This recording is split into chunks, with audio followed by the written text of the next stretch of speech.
Hi, I'm Brenton. This is what I know about Warrior 3 pose, Virabhadrasana 3. So we're going to play with balance, strength, and we'll just get right into it and let's learn a bunch. So to begin, we'll pull into a one-legged Tadasana. And the first thing you want to note here is that you're not leaning back. If you're leaning back, you're asking your spine and your skeleton to hold the pose. What we want to do here is have the hip muscles of the lifted leg do that for us. So get your heart right over your pelvis, shoulders over that, ears over that. Every time you take an inhale, I want you to feel that you can breathe specifically into this low back. That'll make sure you're integrated on your core line, and this will be important as we move forward into the pose. So I see a lot of students kind of struggling with the deep alignment aspects of this. So when you're ready to enter the pose, this might be a great place to start. You can go ahead and topple forward, and I would suggest keeping this back leg bent just for a moment. So you can feel the abdominals hug towards the spine here as you hinge on this leg.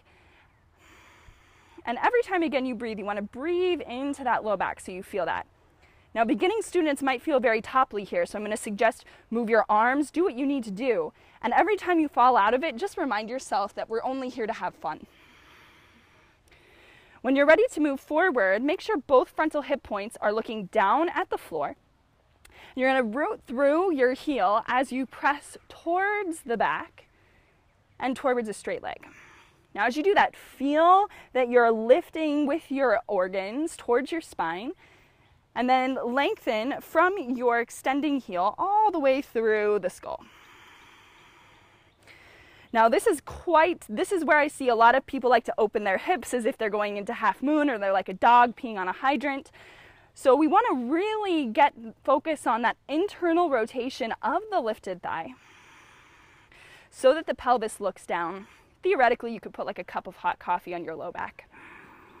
If and when you're ready to take your arms forward, I'm going to suggest not this. Because when you take it out like this, you're actually compressing the back body, and it's going to be hard to stay nice and open through this space.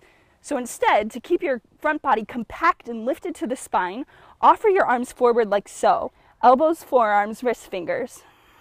Feel yourself full in the back body and breathing in. When you're ready to exit, bend the knee. See if you can go ahead, pull all the way up to one-legged Tadasana. Bonus if you're doing it on unsteady ground. And then you can lower that lifted leg. Feel the difference between your right and left sides. And then go into side two on your own. So try it out. If you have questions, post them in the comments to this video. We'd love to hear your feedback, and enjoy. Thanks.